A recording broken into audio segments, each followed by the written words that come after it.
শীতে সবার স্কিনে কিন্তু কম বেশি ড্রাই হয়ে যাচ্ছে, তাই সবাইকেই কিন্তু স্কিন কেয়ার করা খুবই দরকার। আমি বাড়িতে থাকা দুটো উপকরণ দিয়ে স্কিন কেয়ার করে নেবো। তো চলুন আমাদের সাথে সেটাই শেয়ার করছি। আমি একটা বোলে কফি নিয়ে নিয়েছি। তো কফির গুণাগুণ তো প্রচুর, কফি দিয়ে তো প্রচুর ধরনের স্কিন কেয়ার করা যায়। আর কফি কিন্তু ব্রণ দাগ রিমুভ করতে সাহায্য করে। আর নিয়েছি হানি, মধু কিন্তু আমাদের স্কিনের রুক্ষতাকে ঠিক করে আর স্কিনটাকে সফট করতে সাহায্য করে। আর এই কফি আর মধুর যে স্কার্ফটা, এইটা কিন্তু আপনারা সপ্তাহে 2 দিন ইউজ করবেন। এটা হোম রেমেডি, এটা ইউজ করতে করতে তারপর রেজাল্ট পাবেন। একদিন করে কিচ্ছু পাওয়া যায় না, তো সময় লাগে। তো চলুন আমি মুখে এটা অ্যাপ্লাই করে নিই। এটা মুখে ঘাড়ে ভালো করে লাগিয়ে নেব। লাগিয়ে নিয়ে 3-4 মিনিট একটু হালকা হাতে ম্যাসাজ করে নেব।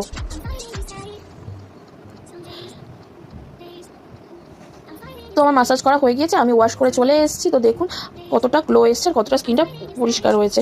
যদি ভিডিওটা ভালো লেগে থাকে তো প্লিজ চ্যানেলটাকে সাবস্ক্রাইব করবেন। আর আপনারা ভালো থাকবেন।